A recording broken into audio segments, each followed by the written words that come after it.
जब नेता हाँ करे तो ना समझना चाहिए और ना करे तो हाँ समझना चाहिए। दरअसल सियासतदानों की ऐसी फितरत हो गई है कि दिल में कुछ और रहता है, जुबान पर कुछ और रहता है।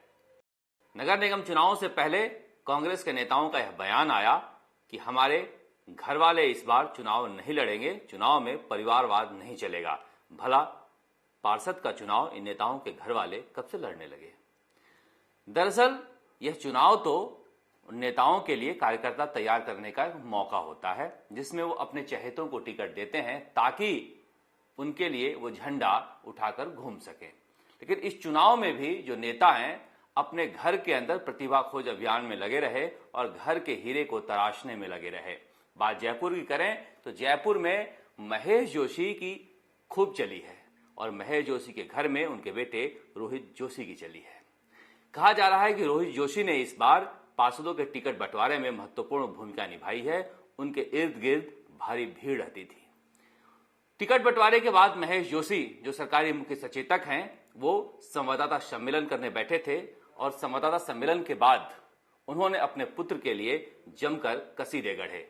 उन्होंने कहा, रोहित जोशी इतना लोकप्रिय हो गया है कि लोग आकर कहते हैं इतने सीधे बच्चे के लिए इतना भारी जन समर्थन है। उसके जन्मदिन पर शहर के हर नुक्कड़ चौराहे पर केक कटे और लोग उसको बधाइयां देने के लिए उमड़ते रहे। बेटे के लिए पिता के मुख से इस तरह की बातें सुनकर आसपास लोग शर्माते रहे, मगर महेश जोशी को लगा कि यह रोहित जोशी की काबिलियत है, इसे बताना जरूरी है। तो इस बार जयपुर में रोहित जोशी नया नेता बनकर उभरे हैं। जो चारदीवारी के अंदर लोग महेश जोशी की विरासत संभालने के लिए उम्मीद लगाए बैठे हैं, उन्हें उम्मीद छोड़ देनी चाहिए, क्योंकि महेश जोशी को घर में हीरा मिल गया है। दूसरी तरफ प्रताप सिंह खाचरियावास हैं। प्रताप सिंह खाचरियावास के बच्चे अभी छोटे हैं, लिहाजा प्रताप सिंह खाचरियावास खुद अपने टिकट बंटवारे के अभियान में लगे हुए हैं। यह भी देखना दिलचस्प होगा क्या उनके बच्चे भी बड़े होकर अपने पिता की विरासत संभालेंगे। अब आते हैं कोटा पर। विधानसभा चुनाव में इस तरह की बातें हो रही थी कि शांति धारीवाल बुजुर्ग हो गए हैं, शायद वो चुनाव नहीं लड़े तो उनकी जगह उनकी बहू एकता धारीवाल चुनाव लड़ेंगी। उस वक्त शांति धारीवाल ने फोन कर इस बात का खंडन किया और विज्ञप्ति भी जारी की गई। इसमें कहा गया कि शांति धारीवाल के घर का कोई भी व्यक्ति राजनीति में नहीं आ रहा है। लेकिन इस बार नगर निगम चुनाव में देखा जा रहा है कि न केवल उनकी बहू एकता धारीवाल बल्कि बेटे अमित धारीवाल भी काफी सक्रिय हैं और भीड़ जो है कोटा में आजकल इन्हीं दोनों लोगों के आसपास जुटी हुई रहती है। पहले एकता धारीवाल का चलता था, लेकिन कुछ समय से कहा गया कि उनके बेटे अमित धारीवाल को लगा कि पत्नी सक्रिय है तो उन्हें भी सक्रिय होना चाहिए और अब वो कांग्रेस में एक धुरी बन गए हैं। इसलिए जो लोग उम्मीद लगाए बैठे हैं कि कोटा में शांति धारीवाल की विरासत संभालेंगे, इतने सालों से दरी कंबल उठा रहे हैं, उन्हें उम्मीद छोड़ देनी चाहिए, क्योंकि राजनीति में अब शांति धारीवाल के घर के लोगों का पदार्पण हो चुका है। उनकी विरासत संभालने के लिए सबसे अच्छे और सबसे ईमानदार और सबसे कर्मठ घर में ही हैं। अब तीसरी जगह भी नगर निगम चुनाव हो रहा है, यह है जोधपुर। जोधपुर में पिछले 40 साल से कांग्रेस में मुख्यमंत्री अशोक गहलोत का सिक्का चलता है। अशोक गहलोत के बाद विरासत संभालने के लिए उनके बेटे वैभव गहलोत तैयार हो गए हैं। हालांकि वैभव गहलोत पिछला चुनाव हार गए लोकसभा का, लेकिन इस बार उनको फ्री हैंड दिया गया है और वैभव गहलोत अब नई पीढ़ी के कांग्रेस के नेताओं को तैयार कर रहे हैं जो उनके लिए जिंदाबाद का नारा लगाएंगे।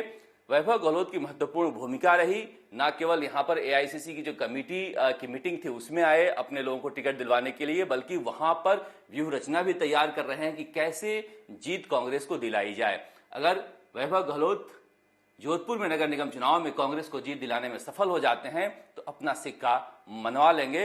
हालांकि ऐसा कहा जा रहा है कि अशोक गहलोत के नाम पर अभी वो राजनीति करते हैं, लेकिन ये एक बड़ा मौका है वैभव गहलोत के लिए कि वो अपनी छवि जो है जोधपुर के लोगों पर छोड़ें, अपने कार्यकर्ता तैयार करें। लेकिन कहा जा सकता है कि अब मुख्यमंत्री अशोक गहलोत ने तय कर लिया है कि जोधपुर में उनकी विरासत उनके बेटे वैभव गहलोत ही संभालेंगे। जो इतने सारे सालों से वैभव गहलोत की जगह अशोक गहलोत के पीछे घूम रहे थे, उन्हें निराशा हाथ लगेगी। अब उनके बेटे के लिए उन्हें घूमना पड़ेगा। तो कांग्रेस के बारे में कहा जा सकता है कि जब भी विचारधारा कमजोर पड़ती है, संगठन कमजोर पड़ता है, तो इस तरह से व्यक्तिवादी जो पार्टी की छवि होती है वो हावी हो जाती है, लोग प्रमुख हो जाते हैं और लोगों के इर्द गिर्द जो है भीड़ बढ़ जाती है। कांग्रेस में हुआ ऐसे ही। ऐसा पहली बार देखा गया कि कांग्रेस पार्टी सत्ता में है, लेकिन जयपुर में ऐसा लगा था कि कांग्रेस के टिकट जिनको नहीं मिला है वो हंगामा खड़ा करेंगे। पहले से ही पुलिस तैनात कर दी गई थी जयपुर के पार्टी मुख्यालय पर, ताले भी लगा दिए गए थे। पहली बार मैंने देखा कांग्रेस मुख्यालय में ताला लगा हुआ, लेकिन इसके बावजूद कोई भी प्रोटेस्ट करने के लिए नहीं पहुंचा, क्योंकि लोगों का मानना था कि संगठन में कुछ है ही नहीं, इस प्रदेश मुख्यालय में कुछ बचा ही नहीं है। यह कांग्रेस के लिए अच्छी स्थिति नहीं है कि लोग संगठन पर इतना भी भरोसा न करें कि अपना गुस्सा भी न निकाल पाए। इसलिए जरूरी है कि नेताओं के बच्चों के अलावा कांग्रेस प्रतिभा को देखे। इन्हीं प्रतिभा में से अशोक गहलोत निकले हैं, जो मौजूदा प्रदेश अध्यक्ष हैं वो निकले हैं। इसके अलावा बहुत सारे नेता हैं, रघु शर्मा हैं, महेश जोशी हैं। ये लोग राजनीतिक परिवेश से नहीं आए हैं, बल्कि कांग्रेस के कार्यकर्ता के रूप में उभर कर सामने आए हैं और आज पार्टी को संभाल रहे हैं। ऐसे में अगर ये सारे नेता अपने घर के अंदर नेता खोजने लगेंगे तो फिर पार्टी आगे नहीं बढ़ेगी।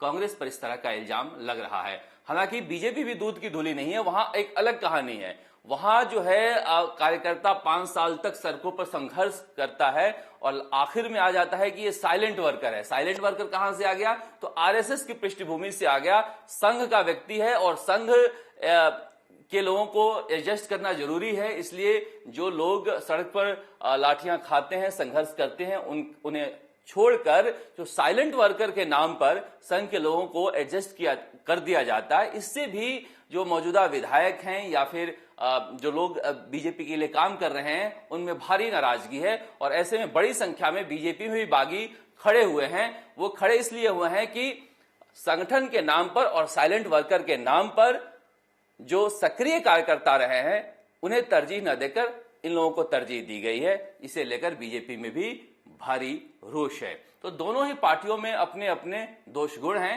लेकिन कांग्रेस को कम से कम संगठन को लेकर यह विचार करने का मौका है। कैमरामैन शर्मा के साथ राजस्थान तक के लिए जयपुर से शरद कुमार।